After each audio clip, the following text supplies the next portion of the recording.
Friends, கடந்த வீடியோவில் நாம் என்ன பார்த்தோம்? குட்டினுடைய உபயோகம் பற்றி பார்த்தோம்.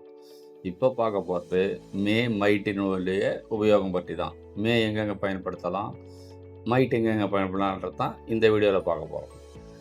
ஃபஸ்ட்டு யூசேஜ்னா ஊகம் அனுமதி குறித்த சூழ்நிலையில் பயன்படுத்தலாம். For example, he may come if you invite. நீ அழைத்தால் அவன் வரலாம்.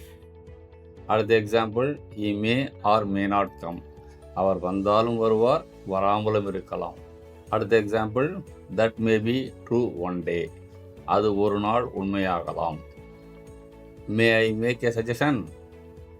You may leave now and return later.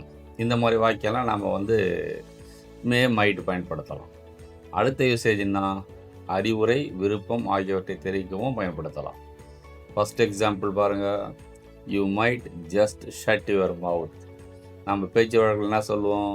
நீ உனது வாயை மூடலாம் சொல்கிறோம் இல்லையா? அதுக்கு இந்த மாதிரி சொல்லலாம். அடுத்தது, மே you be happy. May your wishes come true in the days ahead. இந்த மாதிரி சூழ்நிலை நாம் மே பயன்படுத்தலாம், மைட் பயன்படுத்தலாம். அடுத்த வீடியோவில் வில் ஷெல் எங்கெங்கெல்லாம் பயன்படுத்தலாம்னு பார்க்கலாம். இந்த வீடியோ உங்களுக்கு பிடிச்சிருந்தால் லைக் பண்ணுங்கள், ஷேர் பண்ணுங்கள், உங்கள் கருத்துக்களை கமெண்ட்டில் தெரிவிங்க. மேலும் சில வீடியோக்களை பெற சப்ஸ்கிரைப் பண்ணுங்கள்.